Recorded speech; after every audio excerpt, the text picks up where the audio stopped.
তাদের কথা বোঝায়। যাই হোক, তাহলে আমরা চলে আসছি সমযোজী বন্ধন এই প্রসঙ্গটায়। বলছে একই মৌলের একাধিক পরমাণু বা প্রায় সমান তড়িৎ ঋণাত্মকতা সম্পন্ন ভিন্ন মৌলের একাধিক পরমাণুর মধ্যে ইলেকট্রন আদান প্রদানের সম্ভাবনা খুব কম বলে বিপরীত আয়ন গঠনের মাধ্যমে যৌগ গঠন সম্ভব নয়। এরূপ মৌলের রাসায়নিক সংযোগ ব্যাখ্যা করার জন্য বিজ্ঞানী লুইস 1916 খ্রিস্টাব্দে সমযোজী বন্ধনের মডেল উপস্থাপন করেন। ওকে, তো এটার মানেটা কি দেখ, সেটা আমি একটু উদাহরণ দিয়ে তোদেরকে বোঝাবো। দেখ এবার, যে একটা এক্সাম্পল বলছি। ওকে, এক্সাম্পলটা আমরা গতদিন আলোচনা করেছি, তো তোরাও একটু রেসপন্স করবি যখন যেমন একটু বলবো। যে ধর আমাদের কাছে একটা মৌল আছে যেটা হচ্ছে ম্যাগনেসিয়াম, যার পরমাণু ক্রমাঙ্ক 24, এবং ধর সে রিয়াকশন করছে সাপোজ ক্লোরিনের সঙ্গে, যার পরমাণু ক্রমাঙ্ক 17। তাহলে বল, ম্যাগনেসিয়ামের যদি পরমাণু ক্রমাঙ্ক 24 হয়, তাহলে ম্যাগনেসিয়ামের ইলেকট্রন কটা আছে সেটা বল, আর ক্লোরিনেরই বা কটা ইলেকট্রন আছে সেটা বল। বল, ম্যাগনেসিয়ামের কটা ইলেকট্রন আছে? 24টা না, যত 12টাই হবে। যত পরমাণু ক্রমাঙ্ক মৌলের পরমাণুতে ততগুলো ইলেকট্রন থাকে, অর্থাৎ প্রোটন সংখ্যা ইলেকট্রন সংখ্যা মৌলের পরমাণুতে ইকুয়াল হয়। তো একইভাবে এটা তাহলে 17 হবে। এবার তাদের ইলেকট্রন বিন্যাস বল, ম্যাগনেসিয়ামের ইলেকট্রন বিন্যাস কি, ক্লোরিনের ইলেকট্রন বিন্যাস কি? দুই ম্যাগনেসিয়ামের। তাহলে কে কক্ষপথ, এল কক্ষপথ, এম কক্ষপথ, এরও তাই লিখলাম, কে এল এম এরকম ভাবে লিখলাম। তো এর কে কক্ষপথে 2, 8টা, 2, এইভাবে ম্যাগনেসিয়ামের ইলেকট্রন বিন্যাস হয়ে গেল। ক্লোরিনের ক্ষেত্রে কি লিখবো বল তাহলে? 2, 8, 7। 2, 8, 7। Very good. তাহলে তাদের ইলেকট্রন বিন্যাস এইভাবে লিখলাম। এই অবস্থায় দেখছি যে ম্যাগনেসিয়ামের বাইরের কক্ষে 2টো ইলেকট্রন আছে, সে ত্যাগ করে দিলে এরকম যদি আমরা 2টো ক্লোরিনের কথা চিন্তা করি, 2টো ক্লোরিন তারা কি করবে, এক একজন এক একটা করে ইলেকট্রন গ্রহণ করবে, করে এমজিটা Mg2+ এ রূপান্তরিত হবে, আর সিএলটা যে দুটো সিএল মাইনাসে রূপান্তরিত হবে, এবং এদের মধ্যে যে যৌগটা গঠিত হবে সেটা আমরা আগের দিন আলোচনা করেছি, সেটা হলো MgCl2। এটা আগের দিন অবধি আলোচনা করেছি, ফাইন। কিন্তু লক্ষ্য কর, আমরা যদি এবার এইটা বলি, এইটা কি বলছি দেখ, এখানে ধর আমাদের কাছে হাইড্রোজেন আছে আর ক্লোরিন আছে, এদের মধ্যে কি ঘটনা ঘটবে সেটা দেখা যাক। এর পরমাণু ক্রমাঙ্ক 1, ক্লোরিনের পরমাণু ক্রমাঙ্ক 1। তাহলে এর ইলেকট্রন বিন্যাসী বা কি হবে, ক্লোরিনটা অলরেডি এই 1 কেন লিখলাম রে, ভুল লিখেছি, এটা 17 হবে। ক্লোরিনের পরমাণু ক্রমাঙ্ক 17, সুতরাং এখানে নাম্বার অফ ইলেকট্রনস আছে 17।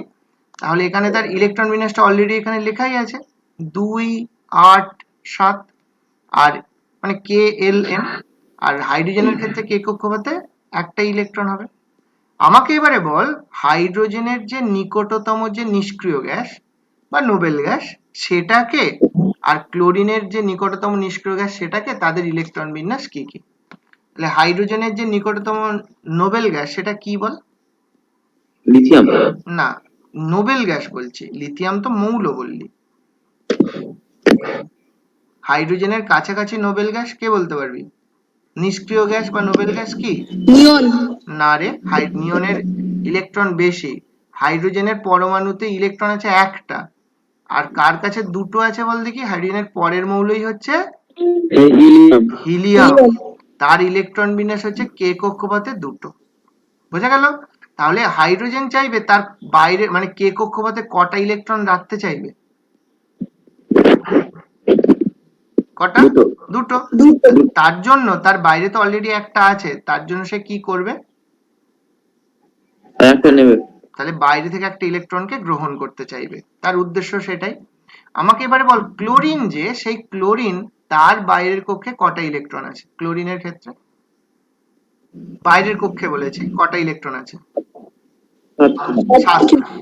আর তার সঙ্গে আমাকে বল, ক্লোরিনের কাছাকাছি যে নোবেল গ্যাস বা নিষ্ক্রিয় গ্যাস আছে, তার নামটাই বা কি, তার কটা ইলেকট্রন বা ইলেকট্রন বিন্যাস এগুলো একটু বল। আর্গন। আর্গন। তো আর্গনের যে ইলেকট্রন বিন্যাস, তাতে দেখ আর্গনের পরমাণু ক্রমাঙ্ক 18। তাহলে তার ইলেকট্রন বিন্যাস হবে কে এল এম, এরকম ভাবে লিখলাম। কটা কটা করে কি ইলেকট্রন হবে বল? 2 হুম, 8। 8 হ্যাঁ, 8 8। তাহলে এর বাইরের কক্ষে কটা আছে ক্লোরিনের? 7টা। 7টা। তাহলে তার টেন্ডেন্সি বা তার কি প্রবণতা হবে? একটা ইলেকট্রন ত্যাগ করবে, না, গ্রহণ ত্যাগ করবে একটা, করবে কেন রে? ত্যাগ করলে তো আরো কমে 6 হবে, সে তো 8 করতে চায়। তাহলে সেও গ্রহণ করবে। ইলেকট্রন আর একটা ইলেকট্রন নেবে। নেবে। ঠিক আছে, এবার মজার ব্যাপার দেখ, হাইড্রোজেনও ইলেকট্রনের মানে ইলেকট্রনকে চাইছে, ইলেকট্রন গ্রহণ করতে চাইছে একটা, ক্লোরিনও একটা ইলেকট্রন গ্রহণ করতে চাইছে। কিন্তু আগের বারটায় কি হয়েছিল দেখ, আগের বারে যেটা ঘটনাটা ঘটেছিল, যে এখানে ম্যাগনেসিয়াম কিন্তু ইলেকট্রন ত্যাগ করছিল। ম্যাগনেসিয়াম দুটো ইলেকট্রন, একটা ম্যাগনেসিয়ামের যে পরমাণু, সেটা কিন্তু দুটো ইলেকট্রনকে সে ত্যাগ করছিল, ম্যাগনেসিয়াম দুটো ইলেকট্রনকে ত্যাগ করছিল। আর এখানে যে ক্লোরাইড যেটা, এখানে কিন্তু সে একটা ইলেকট্রন দিব্যি দুটো ত্যাগ করছিল, এক একটা ক্লোরিন এক একটা করে ইলেকট্রন তারা গ্রহণ করছিল, কোনো সমস্যা কিছু হয়নি। একজন বর্জন, একজন গ্রহণ করছিল, সেক্ষেত্রে ক্যাটায়ন অ্যানায়ন উৎপাদনের মাধ্যমে আয়নীয় যৌগ হয়ে গেল। কিন্তু এই কেসটা দেখ তার থেকে কিন্তু কমপ্লিটলি সেপারেট বা ডিফারেন্ট। কারণ এখানে লক্ষ্য কর, হাইড্রোজেনও ইলেকট্রন চাইছে, ক্লোরিনও ইলেকট্রন চাইছে, দুজনেই ইলেকট্রনকে চাইছে, কেউ দেবার নেই, দুজনেই গ্রহণ করতে চায়। তো দেখা যায় যে এই রকম ক্ষেত্রগুলোতেই সাধারণত সমযোজী চরিত্রের যৌগগুলো মানে তৈরি হয়। তাহলে একজন গ্রহণ করবে, একজন বর্জন করবে আয়নীয় যৌগ, কিন্তু দুজনেই গ্রহণ করতে চাইছে, এরকম ক্ষেত্রে যে বন্ধন তৈরি হয় এবং সেই বন্ধনের মাধ্যমে যে যৌগ তৈরি হয়, সেগুলোকে আমরা সমযোজী বন্ধন, সমযোজী যৌগ এগুলো বলে থাকি। কথাটা আপাতত বুঝতে পারলি কিনা? কোন ক্ষেত্রে সমযোজী যৌগ তৈরি হবে সেটা বুঝতে পেরেছিস কি? হ্যাঁ, ঠিক আছে, আমি তাহলে পরেরটায় এগোই এবার। দেখ, এরপরে আমরা যেটা লক্ষ্য করছি, যে এটা যে আমরা এইভাবে যে দেখলাম যে তাদের মধ্যে দুজনেই ইলেকট্রন গ্রহণ করতে চাইছে, কিন্তু তাতে কিভাবে দুজনেরই ওই যে ইলেকট্রন যে মানে ইলেকট্রন বিন্যাসটা তাদের যে নিকটতম যে নোবেল গ্যাসটা আছে তার মতো কিভাবে হয়ে যেতে পারবে, সেই বিষয়টা এবারে আমরা আলোচনা করি। আচ্ছা, একটু বড় করেই দেখাই, তোদের সুবিধা হবে, সুবিধা হবে। স্যার আর দেখা যাচ্ছে না। ও, তার মানে কিছু গন্ডগোল হয়েছে। হ্যাঁ, এরকম কিছু সমস্যা হলে বলবি, অনেক সময় এই এখানে দেখাচ্ছে সমস্যা। এবার দেখা যাওয়ার কথা। হ্যাঁ, দেখা যাচ্ছে। হ্যাঁ, আচ্ছা, এই যে বারবার এই মেসেজটা আসে না, এইটাই সমস্যা। এটাকে অফ করলেও আবার এক সমস্যা তৈরি হচ্ছে, আর চালিয়ে রাখলেও সমস্যা। যাই হোক, আমরা এক কাজ করি, দেখ আমরা তাহলে হাইড্রোজেন আর ক্লোরিন দুজনেরই ইলেকট্রনের চাহিদা কি পদ্ধতিতে মিটতে পারে, সেটা আমি একটু তোদের সঙ্গে আলোচনা করছি। দেখ, হাইড্রোজেন যেটা, হাইড্রোজেনটার ইলেকট্রন বিন্যাসটা আমরা তাহলে এখানে লিখি। তাহলে আমরা এখানে হাইড্রোজেনকে নিলাম, এটা হাইড্রোজেন, তার নিউক্লিয়াস, তার তার বাইরের কক্ষ, যদিও তার হাইড্রোজেনের ক্ষেত্রে একটাই কক্ষ, তার বাইরের কক্ষ মানে সেই একটাই কক্ষ হলো। কি হচ্ছে রে, এক মিনিট।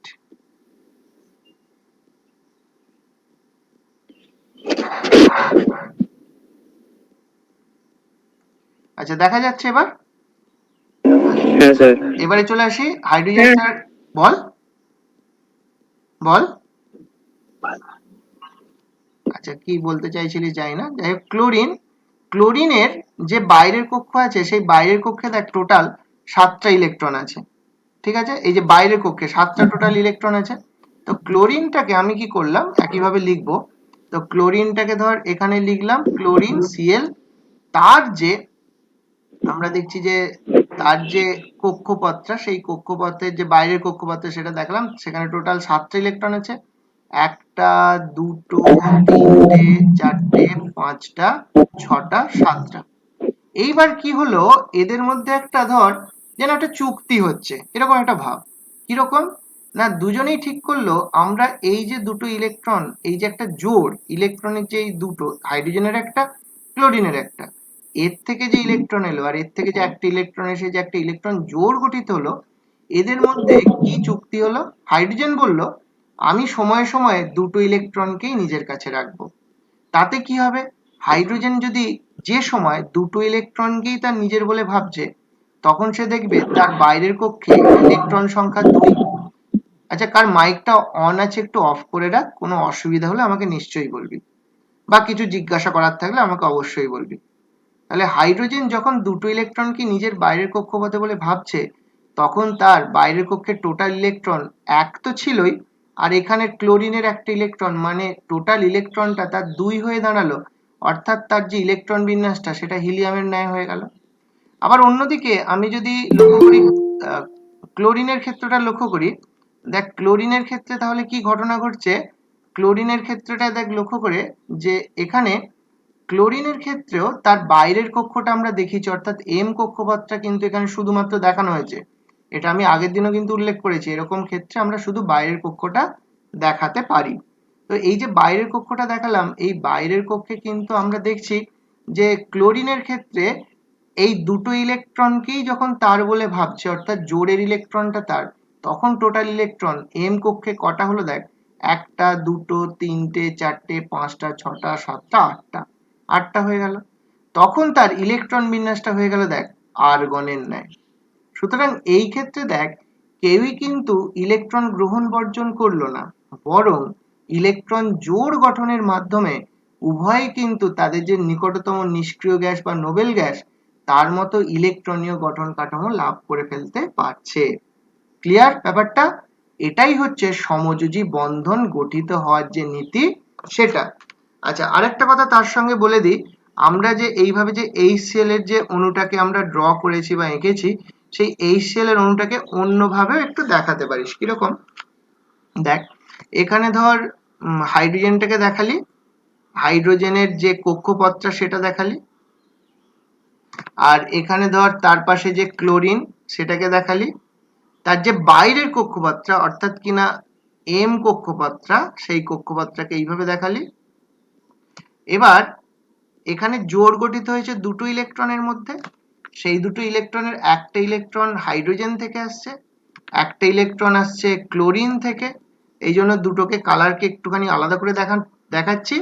আর বাকি ক্লোরিনের দেখ আরো 7টা ইলেকট্রন কিন্তু আছে, তাহলে একটা, দুটো, তিনটে, চারটে, পাঁচটা, 7টা না বাকি 6টা, টোটাল টোটাল 7টা।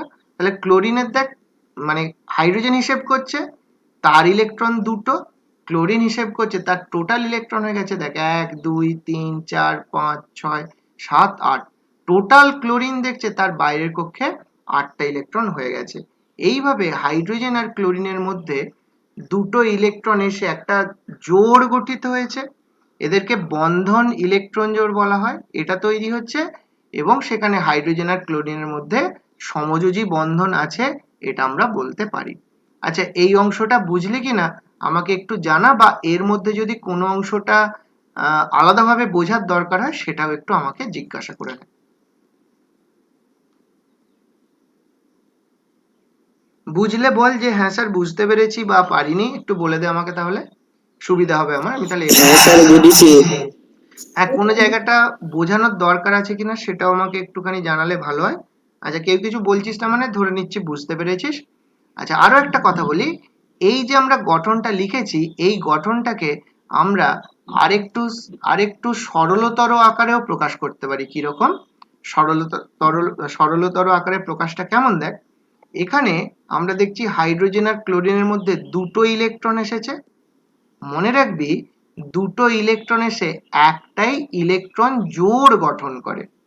তার মানে এখানে এলো হাইড্রোজেন, এখানে এলো ক্লোরিন, এদের মধ্যে একটা জোড় গঠিত হয়েছে, সেই জোড়টাকে এখানে ইলেকট্রন না দেখিয়ে আমরা একটা লাইন দিয়েও প্রকাশ করতে পারি। আচ্ছা, এটা পরে দেখাবো, তার আগে একটা অন্য রিপ্রেজেন্টেশন আগে দেখাই, এটাই পরে আসছি।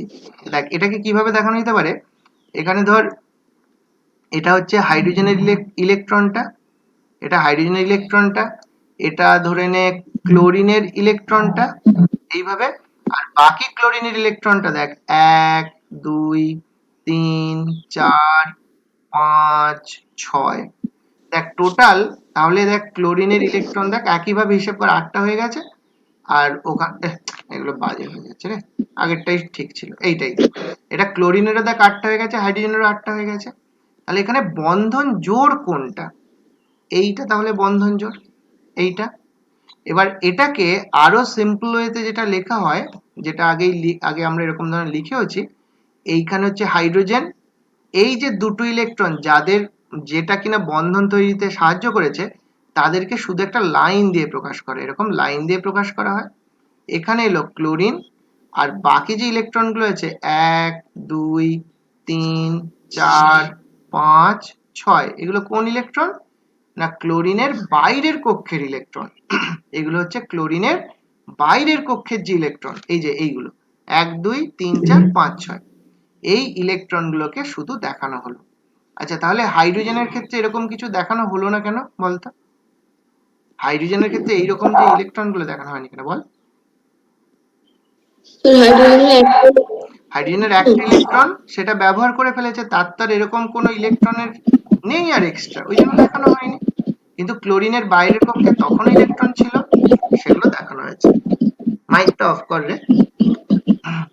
আচ্ছা এবারে আরেকটা কথা বলি, এই যে দুটো করে ইলেকট্রন আছে এটাকে বলা হয় নিঃসঙ্গ ইলেকট্রন জোড়। নিঃসঙ্গ ইলেকট্রন জোড় ইংরেজিতে বলা হচ্ছে লোন পেয়ার। পেয়ার মানে জোড়, লোন পেয়ার অফ ইলেকট্রনস। ঠিক আছে, লোন পেয়ার অফ ইলেকট্রনস বা নিঃসঙ্গ ইলেকট্রন জোড়, বোঝা গেল? আর তার সঙ্গে এই যে ইলেকট্রন জোড় যেটা কিনা বন্ধন তৈরিতে ব্যবহৃত হয়েছে সেটা এটা, বা লাইন দিয়ে প্রকাশ করলেও এখানে কিন্তু বুঝতে হবে এখানে দুটো ইলেকট্রন আছে। তাহলে এই যে ইলেকট্রন জোড়টা এখানে যে তৈরি হয়েছে এটাকে বলা হয় বন্ধন ইলেকট্রন জোড়, ইংরেজিতে যার নাম হচ্ছে বন্ড পেয়ার। বন্ড পেয়ার মানে বন্ড ইলেকট্রন পেয়ার, এই সেন্সে বন্ড পেয়ার। তাহলে এটাকে বলা হচ্ছে বন্ধন ইলেকট্রন জোড়, আর এটা হচ্ছে নিঃসঙ্গ ইলেকট্রন জোড়, যেগুলো মানে কোনো একটা পরমাণুর বাইরের কক্ষের উপস্থিত থেকেও বন্ধন তৈরিতে অংশগ্রহণ করেনি, তাদের ক্ষেত্রে এই ঘটনাটা ঘটে। কোনো কোশ্চেন থাকলে আমাকে জিজ্ঞাসা কর। নেই কারো কিছু কোশ্চেন? ঠিক আছে, তাহলে বুঝতে পেরেছিস, আমি ধরে নিচ্ছি। আচ্ছা এবারে দেখ, আমি তাহলে এখানে বিষয়টা একটু বলি প্রথমটা থেকে, যেটা থিওরিটিক্যালি মানে যেগুলো তো আমরা করলামই, কিছু দেখালাম উদাহরণও।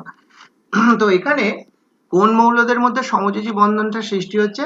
না যাদের তড়িৎ ঋণাত্মকতার মানটা প্রায় সমান, খুব কাছাকাছি, তাদের ক্ষেত্রে এই সমযোজী বন্ধন তৈরি হচ্ছে। এবং এর সঙ্গে দেখ আসছে সমযোজ্যতা। সমযোজ্যতার সংজ্ঞা নিকটতম নিষ্ক্রিয় গ্যাসের সুস্থিত ইলেকট্রন বিন্যাস লাভের জন্য দুটি ভিন্ন বা অভিন্ন, একই বা আলাদা পরমাণু এক বা একাধিক ইলেকট্রন জোড়কে সমভাবে ব্যবহার করে, দেখ আমরা এই যে গঠনটা যখন দেখিয়েছি, কি দেখিয়েছি? ইলেকট্রন জোড় যখন গঠিত হচ্ছে উভয় পরমাণুই তাকে সমানভাবে ব্যবহার করছে, এটাকেই সমভাবে ব্যবহার করে এই কথাটা বলা হয়েছে। নিজেদের মধ্যে রাসায়নিকভাবে মিলিত হওয়ার যে ক্ষমতা অর্জন করে তাকে সমযোজ্যতা বলে। আচ্ছা সংজ্ঞার মধ্যে কোনো অংশটা বোঝার অসুবিধা আছে কিনা আমাকে বল। সংজ্ঞা বা এই আগেরটার মধ্যে কোনো তড়িৎ ঋণাত্মকতার পার্থক্য যত কম থাকবে সমযোজী বন্ধন তথা সমযোজী যৌগ গঠনের প্রবণতা বেশি হবে। সমযোজ্যতার সংজ্ঞাটা নিয়ে কোনো সমস্যা আছে কিনা বলবি আমাকে, বল। না না স্যার। আচ্ছা স্যার ঠিক আছে, বুঝতে পেরেছি। বুঝতে পেরেছিস। আচ্ছা আমি আরেকটা উদাহরণ আলোচনা করব। এটা তো একটা HCl এর ক্ষেত্রে উদাহরণ আমি আলোচনা করেছি, আমি আরো পরে উদাহরণ আলোচনা করব। আমি তোদের সঙ্গে আরেকটা এরকম আলোচনা করব এবার। নেক্সট নেক্সট হচ্ছে ধর একটা সবচেয়ে সিম্পল ব্যাপার, সবচেয়ে সিম্পল অণু সম্পর্কে আমরা একটা আলোচনা করি, যেটা হলো ধর হাইড্রোজেন পরমাণু। ধর দুটো হাইড্রোজেন পরমাণু পরস্পরের মধ্যে যুক্ত হবে, তো সেক্ষেত্রে যুক্ত হলে কি তৈরি হবে আমরা সবাই খাতায় কলমে লিখে দিই যে সেটা হাইড্রোজেন অণু তৈরি হয়। তো এই যে হাইড্রোজেনের অণু তৈরি হয়, এই তৈরির পদ্ধতিটা এবারে তোদের সঙ্গে আমি আলোচনা করব। তাহলে এখানে লক্ষ্য কর যে এখানে দুটোই হাইড্রোজেন পরমাণু, হাইড্রোজেন পরমাণু, এখানেও আরো হাইড্রোজেন পরমাণু। তাড়াতাড়ি বল, উভয়েরই পরমাণু ক্রমাঙ্ক ইলেকট্রন সংখ্যা কটা করে কি আছে বলে দে। বল, হাইড্রোজেন মানেই কটা করে ইলেকট্রন আছে সেখানে। একটা। ইলেকট্রন বিন্যাস,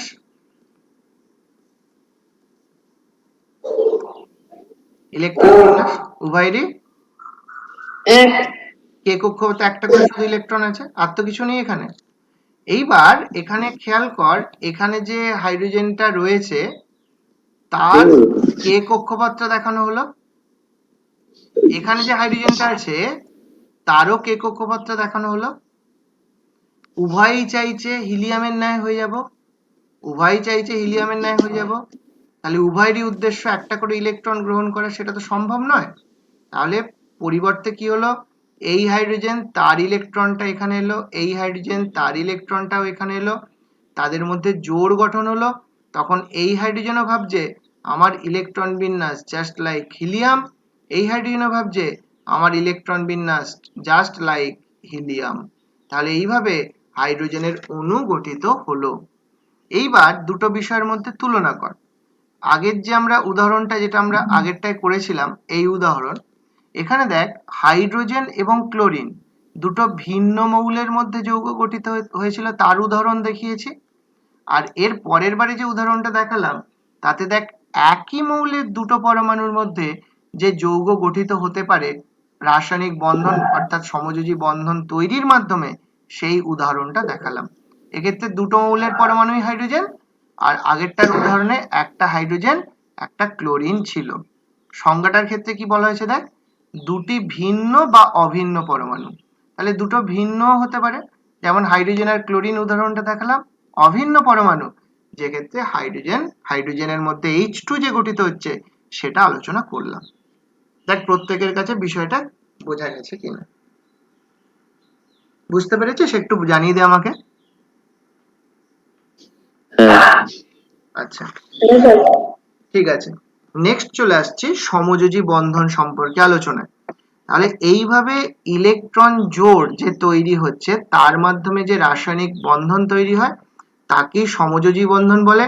আর সমযোজ্যতা দ্বারা সৃষ্ট মৌল বা যৌগের অণুকে সমযোজী অণু বলে। উদাহরণ দেয়া আছে।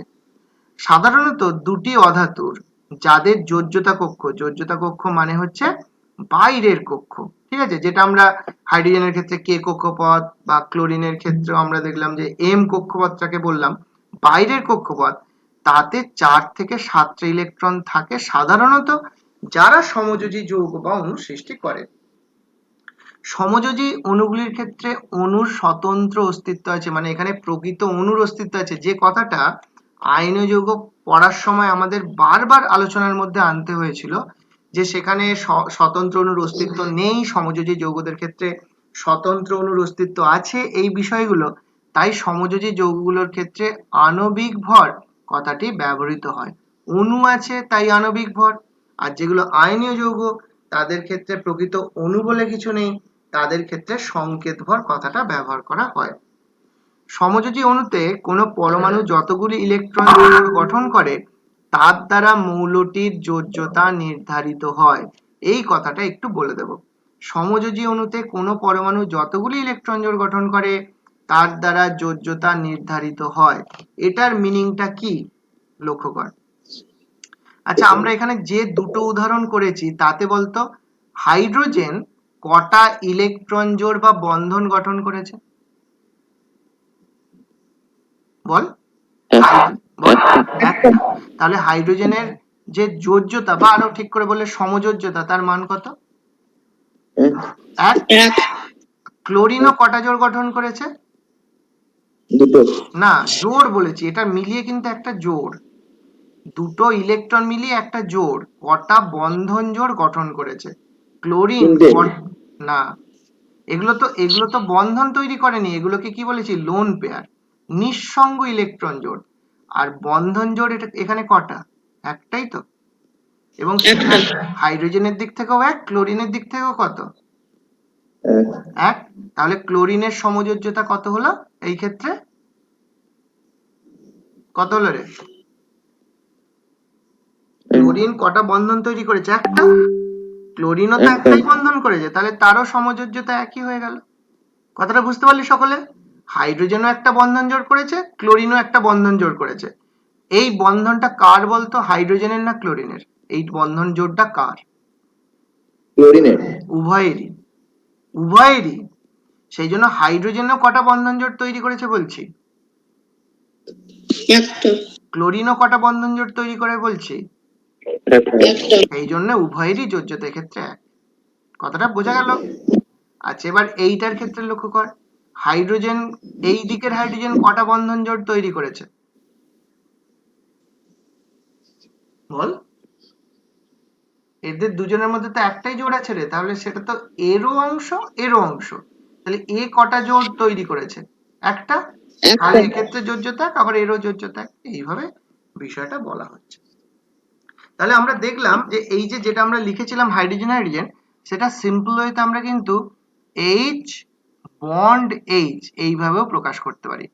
সুতরাং আমরা দেখতে পাচ্ছি যে সমযোজী বন্ধনের সংখ্যা, সেই সমযোজী বন্ধনের সংখ্যা এক। সুতরাং হাইড্রোজেন যেটা, এই যে হাইড্রোজেনটা আছে, এই হাইড্রোজেনটারও যোজ্যতা এক, এর যোজ্যতাও এক, এটা আমরা বলতে পারি। ওকে, নেক্সট পরের অংশে আসি। তাহলে আমরা দেখলাম দুটো পরমাণুর মধ্যে যদি একটা ইলেকট্রন জোড় গঠিত হয় তাহলে সেটাকে আমরা এক বন্ধন বলবো। যদি দুটো পরমাণুর মধ্যে দুটো ইলেকট্রন জোড় গঠিত হয়, এরকম উদাহরণ আমরা পরে দেখবো, এখনো সেরকম উদাহরণ পাইনি। এইটাকে একটা জিনিস যেন ভুল না হয়ে যায়, বারবার আমি একটু খেয়াল করে দিচ্ছি। আচ্ছা, এটাকে কটা বন্ধন জোড় বলবি? বন্ধন জোড় একটা না দুটো? বন্ধন জোড় কটা বলবি এটা? একটা একটা। স্যার একটা। এটা যেন দুটো বলে দিস না, তাহলে একটা কিন্তু স্যার। ভুল হয়ে যাবে। আমরা কিন্তু দুটো পরমাণুর মধ্যে যে দুটো বন্ধন জোড় থাকতে পারে সেরকম উদাহরণ এখনো আলোচনা করিনি, পরে করব। আচ্ছা, এবারে চলে আসি, এরকম কিন্তু হতে পারে, সেরকম ক্ষেত্রে সেটাকে সমযোজী দ্বিবন্ধন। আর যদি দুটো পরমাণুর মধ্যে তিনটে ইলেকট্রন জোড় গঠিত হয় তাকে সমযোজী ত্রিবন্ধন বলবো। এই উদাহরণগুলো আমরা পরে পরে দেখব। ওকে, আচ্ছা, এবারে চলে আসি সমযোজী আয়নীয় এবং আয়নীয় এবং সমযোজী যৌগের ধর্মের মধ্যে পার্থক্য, এই অংশটার আলোচনায়। তো এগুলো দেখ, প্রধানত তোদেরকে পড়ে মনে রাখতে হবে, এবং এর বিষয় বা থিওরি গুলো কিন্তু আমরা মোটামুটি আলোচনা করে গেছি আগে। ভৌত অবস্থা, সেক্ষেত্রে আয়নীয় যৌগের ক্ষেত্রে কি ধরনের ভৌত অবস্থায় যৌগগুলো সাধারণত থাকে, সমযোজী যৌগের ক্ষেত্রে সাধারণত কি কি ভাবে থাকে সেই তুলনাটা, আয়নীয় যৌগের ক্ষেত্রে সাধারণত কেলাসিত কঠিন পদার্থামের, এগুলো আমি পড়ছি না। তোদের কাছে বইটা কি হাতের কাছে আছে? বইটা একটু, বা যদি এখান থেকে পড়তে পারিস তাও পড়। ভৌত অবস্থাটা পড়ে বল আমাকে কোনো পয়েন্টটা বোঝাতে হবে কিনা, ভৌত অবস্থার তুলনাটা পড়ে বল নিজেরা, বল যে কোনো পয়েন্টটা বোঝাতে আমাকে হবে কিনা, ভৌত অবস্থায় বুঝতে অসুবিধা হচ্ছে কিনা আমাকে তাড়াতাড়ি বল, হ্যাঁ বা না এর মাধ্যমে। সবাই বুঝতে পেরেছিস পয়েন্টটা? হ্যাঁ স্যার। আচ্ছা, এখান থেকে কিরকম প্রশ্ন আসে দেখ, এই যে সমযোজী, এই যে পয়েন্টটা আছে, তোকে প্রশ্ন দিতে পারে একটি কঠিন সমযোজী যৌগের উদাহরণ দাও, একটি গ্যাসীয় সমযোজী যৌগের উদাহরণ দাও, ইত্যাদি উদাহরণ কিন্তু আসতে পারে এখান থেকে। আর এই তুলনাটা তো দেয়, যে আয়নীয় সমযোজী যৌগের মধ্যে তুলনা করো, দুটো তিনটে এরকম উল্লেখ করে দিতে পারে, এরকম তুলনাও। আচ্ছা, তারপরে চলে আয় গলনাঙ্ক স্ফুটনাঙ্ক। দেখ, পড়ে দেখ কোনোটা বোঝাতে হবে কিনা সেটা দেখ, পড়ে দেখ। আয়নীয় যৌগের গলনাঙ্ক স্ফুটনাঙ্ক অপেক্ষাকৃত বেশি, উদাহরণ দেয়া আছে। তেমন সমযোজী যৌগের ক্ষেত্রে গলনাঙ্ক স্ফুটনাঙ্কের মান কম, তারও উদাহরণ দেয়া আছে। কোনো প্রশ্ন থাকলে বলবি। বোঝা গেছে? আচ্ছা, এবারে দেখ, তারপরে হচ্ছে দ্রাব্যতা। সাধারণত ধ্রুবীয় দ্রাবক যেমন জল, তাতে আয়নীয় যৌগগুলো, এটা দেখ প্রথমটা আয়নীয় যৌগের জন্য, তাতে আয়নীয় যৌগগুলো দ্রাব্য, কিন্তু সমযোজী যৌগগুলো সাধারণত সমযোজী দ্রাবক, যেমন হচ্ছে ইথার, তারপর হচ্ছে বেনজিন, এইরকম দ্রাবকে দ্রাব্য। তাহলে ব্যাপারটা কি দাঁড়ালো, আয়নীয় যৌগগুলো ধ্রুবীয় দ্রাবক, পোলার দ্রাবক যেমন জল, এরকম ক্ষেত্রে দ্রাব্য। আর যেগুলো সমযোজী যৌগ সেগুলো কিন্তু এরকম কোনো কিছু, সেগুলো সমযোজী দ্রাবক, তাতে কিন্তু দ্রাব্য হয়। ওকে, যেমন সমযোজী দ্রাবকের উদাহরণ বললাম, যেমন বেনজিন। এখানে দেখ একটা এই যে সমযোজী দ্রাবকের আরেকটা নাম হচ্ছে অধ্রুবীয় দ্রাবক, ঠিক আছে? যেমন ইথার, তারপরে যে বলছিলাম যে আরো যে অন্যান্যগুলো হতে পারে, বেনজিন, টলুইন, এগুলো হতে পারে। আচ্ছা, তারপরে চলে আসি তড়িৎ পরিবাহিতা। আয়নীয় যৌগগুলোর ক্ষেত্রে আমরা আলোচনা করেছিলাম, এটা দেখ এই পয়েন্টটা কিন্তু আয়নীয় যৌগের ক্ষেত্রে আমরা ডিটেলসে আলোচনা করে গেছি, যে আয়নীয় যৌগরা কিন্তু কি করে, গলিত বা জলে দ্রবীভূত হলে আয়ন তৈরি করে, সেই আয়নগুলো কিন্তু ফ্রিলি মুভ করতে পারে। কিন্তু যেগুলো সমযোজী যৌগ, সাধারণত তারা গলিত বা দ্রবীভূত অবস্থায় তড়িৎ পরিবহন করতে পারে না। ব্যতিক্রম কিছু আছে HCl। এবার কেন পারে না সেটার কথাটা একটুখানি আমি বলে দিই। যারা এই যে আয়নীয় যৌগের কথা আমরা বলছি, ঠিক আছে? আচ্ছা দেখ, উদাহরণটা দেখালে ক্লিয়ারলি হয়তো বুঝতে পারবি। এখানে দেখ, আচ্ছা এটা একটু বড় করে নি,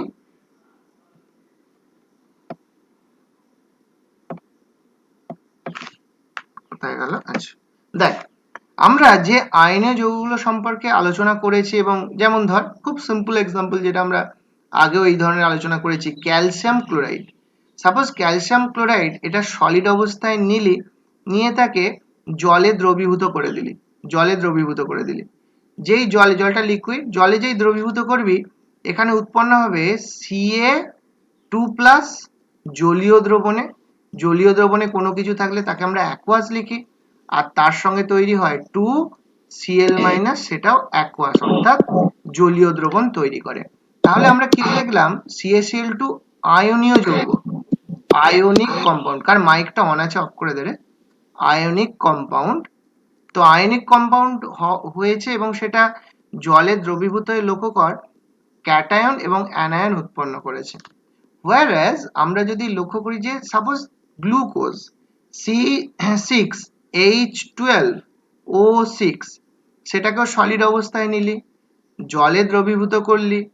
এটা একটা ব্যতিক্রম, যে জলে দ্রবীভূত করলে এটা কিন্তু কোভ্যালেন্ট হচ্ছে সমযোজী যৌগ, ঠিক আছে? Covalent compound. তো কোভ্যালেন্ট কম্পাউন্ড বা সমযোজী যৌগ হওয়া সত্ত্বেও C6H12O6 এটা জলে দ্রবীভূত হলে সে কিন্তু এরকম আয়ন তৈরি করবে না। সে কি করবে, C6H12O6 এই আকারেই থাকবে, কেবলমাত্র অ্যাকুয়াস সলিউশন বা জলীয় দ্রবণে দ্রবীভূত হয়ে যাবে। কণাগুলো সলিডে, মানে বড় বড় কণা আছে, ছোট ছোট কণায় রূপান্তরিত হবে, আর কিছু চেঞ্জ হবে না। আবার বলছি, তাহলে দুটোর পার্থক্যটা দেখ। ক্যালসিয়াম ক্লোরাইড আয়নীয় যৌগ, সে জলে দ্রবীভূত হয়ে আয়ন তৈরি হলো। আয়ন যখনই তৈরি হবে, আয়নের যখন চলাচল হবে, তবেই সেই ক্ষেত্রে মানে আধান বা তড়িতের আদান প্রদান ঘটবে। কিন্তু যেটা সমযোজী যৌগ, যেটা জলে দ্রবীভূত হলো হয়ে কিন্তু আয়ন তৈরি করলো না, খেয়াল কর। এবারে কিন্তু আমরা আগের বারে যেমন দেখ প্লাস মাইনাস চার্জ বিশিষ্ট আয়ন পেয়েছি, এবারে কিন্তু এই জাতীয় কোনো আয়ন নেই। তাহলে আয়ন যদি না থাকে, এর জলীয় দ্রবণ কি তড়িতের পরিবহন করবে? কি মনে হয়? করবে না। তাহলে আয়ন তৈরি হলে তড়িতের পরিবহন করবে, যেটা প্রথম ক্ষেত্রে উদাহরণ দেখছি আয়নীয় যৌগের ক্ষেত্রে দেখছি। দ্বিতীয় ক্ষেত্রে দেখছি সমযোজী যৌগ জলে দ্রবীভূত হয়েছে, অথচ তড়িতের পরিবহন করছে না, কারণ এখানে আয়ন তৈরি হচ্ছে না এই জন্য। এবং এই কারণে এই পয়েন্টটা লেখা আছে, এরা সাধারণত গলিত বা দ্রবীভূত অবস্থায় তড়িৎ পরিবহনে অক্ষম, তড়িৎ পরিবহন সাধারণত করে না। কিন্তু আবার ব্যতিক্রম আছে HCl। এটাও পরীক্ষায় বারবার আসে, যে এমন একটা সমযোজী যৌগের উদাহরণ দাও যার জলীয় দ্রবণ তড়িতের পরিবাহী। উদাহরণ হচ্ছে HCl, হাইড্রোক্লোরিক অ্যাসিড। এবারে প্রশ্ন করতে পারি যে স্যার কেন তাহলে হাইড্রোক্লোরিক অ্যাসিড তড়িতের পরিবহন করতে পারছে? তোরা আমাকে উত্তর দে। হাইড্রোক্লোরিক অ্যাসিড বা HCl, এই যে হাইড্রোক্লোরিক অ্যাসিড বা HCl, আমরা কিন্তু আজকেই দেখেছি এখানে কিন্তু হাইড্রোজেন আর ক্লোরিনের মধ্যে সমযোজী বন্ধন থাকে। এই গঠনটা দেখ, একটু আগে আমি লিখেছিলাম, এই যে এইখানে, এই যে এইটা HCl। তো এটা এই যে এই লোন পেয়ার গুলো আমরা এখানে সিম্পল ভাবে দেখানোর জন্য দেখাইনি, আছে ওরা। আচ্ছা, এই যে হাইড্রোজেন ক্লোরাইড দেখছিস, এটা হচ্ছে এমনিতে গ্যাস আকারে থাকে। ওকে, এর সঙ্গে কে রিয়াকশন করছে, দেখ এর সঙ্গে রিয়াকশন বলবো না, এটাকে জলে দ্রবীভূত করা হচ্ছে। জলে দ্রবীভূত মানে হচ্ছে যে সেটার সঙ্গে H2O, এটা লিকুইড দেয়া হলো, দিলে এখান থেকে যেটা তৈরি হবে সেটা হচ্ছে H প্লাস অ্যাকুয়াস এবং Cl মাইনাস অ্যাকুয়াস। তাহলে কি ঘটনাটা ঘটলো লক্ষ্য কর, HCl কে জলে দ্রবীভূত করলে সেক্ষেত্রে কিন্তু দিব্যি আয়ন তৈরি হচ্ছে। কথাটা বোঝা যাচ্ছে কি বলতে চাইছি? HCl কে জলে দ্রবীভূত করলে যদিও সেটা সমযোজী যৌগ, তারা কিন্তু জলীয় দ্রবণে আয়ন তৈরি করে। আর আয়ন তৈরি করলে আয়নের চলাচল হবে, আয়নের চলাচল হলেই সেটা তড়িতের পরিবহন করবে। বোঝা গেল? সুতরাং আমরা যে উদাহরণটা দেয়া আছে যে HCl যারা সমযোজী যৌগ কিন্তু এরা গলিত বা দ্রবীভূত অবস্থায় যে তড়িৎ পরিবহনে সক্ষম, তার উদাহরণ এটা আমরা দেখতে পেলাম। তো এটা কিন্তু একমাত্র উদাহরণ নয়, এছাড়াও acetic acid, formic acid, ammonium hydroxide, এদের জলীয় দ্রবণও কিন্তু, এরাও কিন্তু সমযোজী যৌগ, কিন্তু এদের জলীয় দ্রবণও কম বেশি তড়িতের পরিবহনে সক্ষম। বল কোনো কোশ্চেন আছে কিনা বল।